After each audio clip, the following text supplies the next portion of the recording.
This is Townsquare Sunday on 1420 WBSM, a place where people come together to talk about some of the good things happening in and around New Bedford. A place to share, a place on the radio for the people. Come together right now over me. And now, the moderator of Townsquare Sunday, 1420 WBSM's Jim Phillips. Good morning and welcome to Townsquare Sunday, WBSM's weekly public affairs program, giving you a heads up on what's happening in our area. I'm your host, Jim Phillips. My thanks to Casey Sylvia, who did a great job filling in for me over the past few weeks. Today, we start with Major Gilbert Parkhurst of the New Bedford Salvation Army. We were saddened, really, to hear recently that he and his family being reassigned to Pennsylvania. Major Parkhurst has agreed to join us today to discuss his New Bedford experience. Good morning, Jim. It's good to be with you. Well, it's good to have you here, Major, really. Some people might consider running a Salvation Army headquarters in a place like New Bedford to be a pretty thankless job. After all, you spend practically all your time helping others, but I bet you don't look at it as being thankless at all, do you? Oh, no. When we were told that we were coming to New Bedford, we didn't know what to expect. We had several individuals call us and kind of with a little chuckle say, oh, we're going to be praying for you going to New Bedford, because stories they heard about New Bedford and all.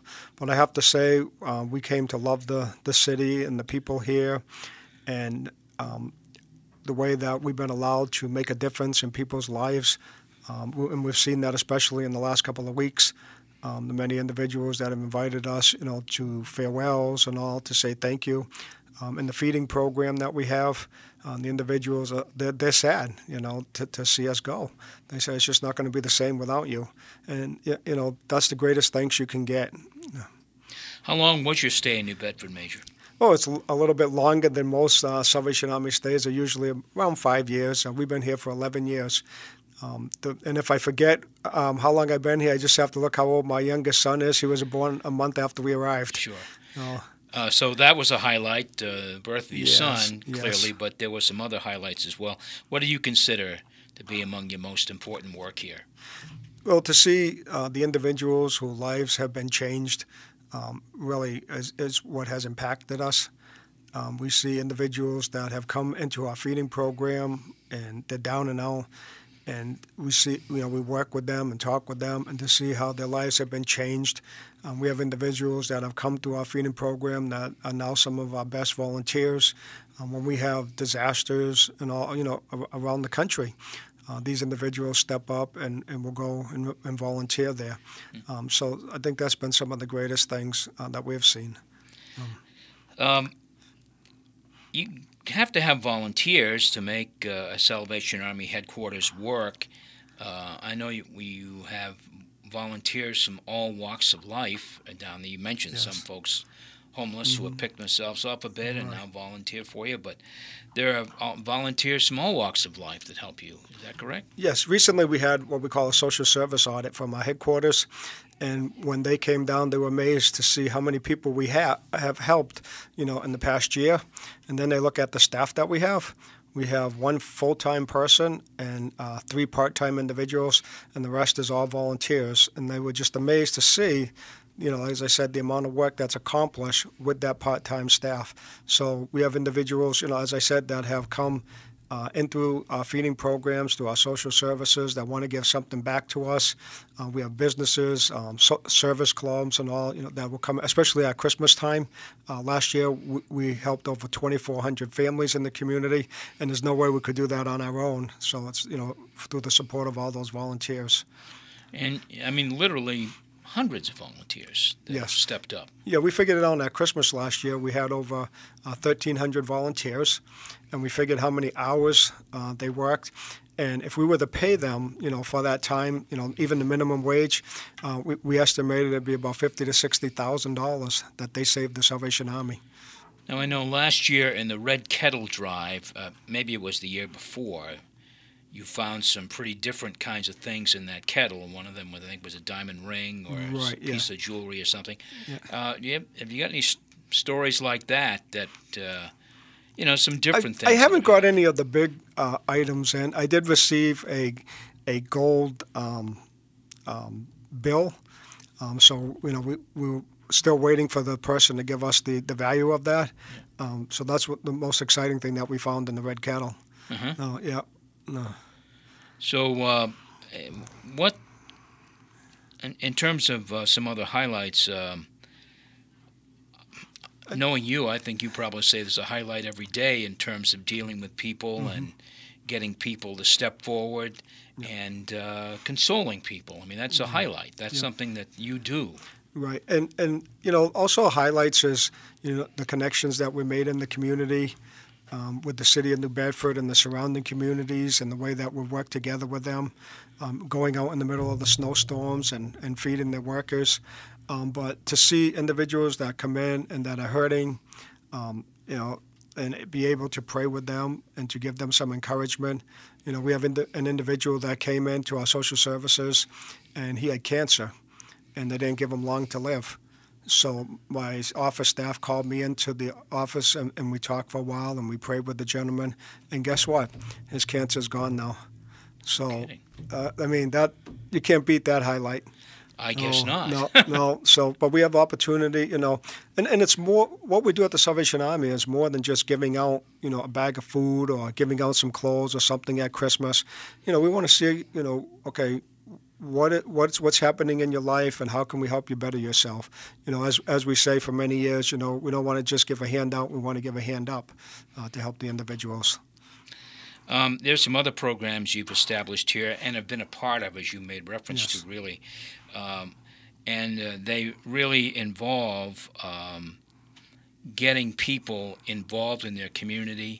You've got a program in September I know you want to touch on, that you work with people. The last 2 or 3 Septembers you've done that. But tell us about that. Yes, that's our serve-a-thon. We had an individual approach us one day. He saw what we were doing in our parking lot feeding individuals, and he wanted to do something to help us, Steve Belay. So he came alongside of us, and he created the serve-a-thon. This will be our 4th year doing the serve-a-thon. It'll be on September 8th.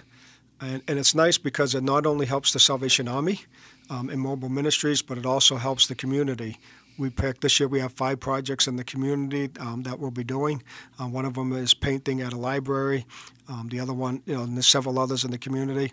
But it's nice to see, folks that we've helped come alongside. Elected officials will come alongside of us, and they're all out there together. Painting the fence. We painted a fence down in the south end at the park down there. Originally they told us it was like 400 feet. When we started painting it, we found out it was over 1,000 feet long. But the day we painted it, we had advisory board members and other volunteers, and the mayor came down and helped us out. To see how. So I think that's been a great highlight, to see how we've been able to bring the community together like that to accomplish some of these things. You're listening to Town Square Sunday. My guest is Major Gilbert Parkhurst of the Salvation Army, who will be leaving New Bedford soon. Actually, this coming Monday, tomorrow. Yeah, tomorrow. This is Sunday as we're recording.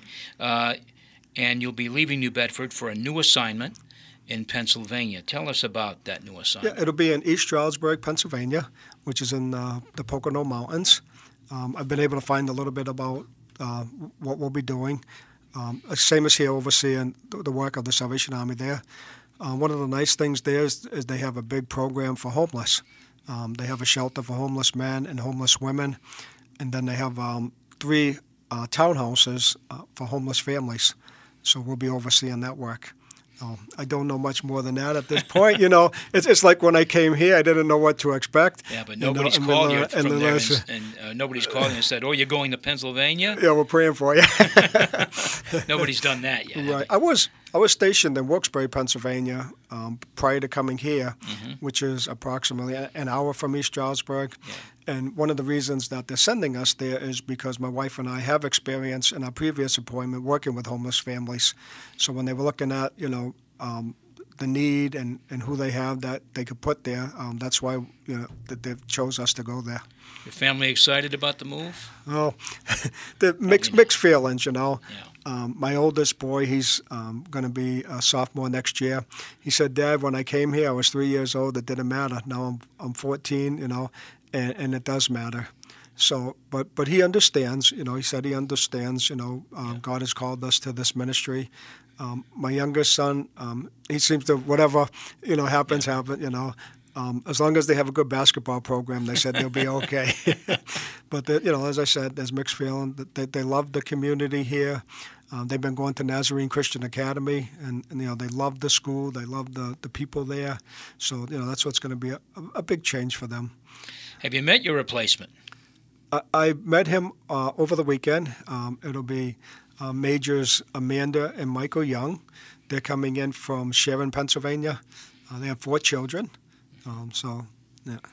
They're going through some of the same experiences, I'm sure, that you are. Right, yeah, and we're trying to communicate with each other and, let them know what to expect a little bit and, what's in the community and all, so, yeah. He's going to have some big shoes to fill. Let me just say that. Oh, thank you. Because you guys have done yeoman's work, not only in doing the things a Salvation Army should do, but in reaching out to the community, making contact with other organizations, working with the homeless. In New Bedford, there's a great effort to help folks who are homeless, and you are part of that effort, and it's really a wonderful thing. You've made those 11 years count here. I want to tell you that. It's really been wonderful to see your organization helping people. Thank you. It's been a great time here. We did have faced, as always, a lot of challenges, but a lot of folks have come alongside of us. My wife has worked hard, especially with the youth. She recently started about a year ago, year and a half, youth music program on Wednesday afternoons. Excuse me. What's nice about that music program is we had 2 children participate in the Salvation Army Star Search program territorially, which is the Northeast United States in Hershey this year. So that program has been going wonderful. We have about 10 to 15 kids that will come and participate. We received a grant to buy brand new brass instruments for them for that program. So so those type of things. How long have you been working with the Salvation Army? Well, I've been a Salvation Army officer for 22 years. My wife just received a special pin this past weekend for 25 years of service in the Salvation Army. Okay, so half of your time has been spent right here in New Bedford. Yes. Yep. What made New Bedford special for you? I hope it's been special. I think it has. It has. What made it special for you? The people here. Yeah. As I said earlier, you hear all kinds of things about communities before you go there, the good, the bad, the ugly, and all that. But to see how the folks have come alongside of us and supported us, even when we've had challenges, and illnesses. When my wife was in the hospital, how the individuals came and in the middle of the night and watched my kids for me, so we could take care of that. My first experience with wonderful people here was when my son was born. My oldest boy was 3 years old, so we had only been here a month. We didn't know anyone. We went to St. Luke's Hospital, and we didn't know what to do, and they actually brought a nurse in to sit with my older boy until my younger son was born. So, that's the kind of people that we've come to know and love here in this community. Right. Only here a month. Really don't have a great many connections, but somehow it always seemed to work. It's amazing because, we didn't know anybody when we came here, and, to see how over the years, we built all those connections and how God has blessed us with such wonderful people. When finances have been tough, somebody stepped up to help us. The wonderful program with the Neediest Family Fund, how they come alongside of us. Every other place I've been, we've had to raise the money for our Christmas program, and to see that program was just amazing to us. Then the serve-a-thon, how that works, and so many other areas where people just come alongside to help us out. Well, your tenure here has been exemplary. I can tell you that. From the community's point of view, we wish you a great deal of luck, you and your family, a great deal of luck in Pennsylvania. We know that they will be very lucky to have you, and Major Young and his family will be welcome to New Bedford. Thank you. And certainly your new adventure will be, I'm sure, as special as this one has been. All the best to you, Major Parkhurst. Thank you very much for coming. Thank you, and thank you to WBSM for all that they've done to to support the work of the Salvation Army in this community. And we're going to miss it here, Yep. But we know God has something in store for us where we're going. All right, Thank sir. you. We're going to miss you too. Thank you. Townsquare Sunday returns in just one moment.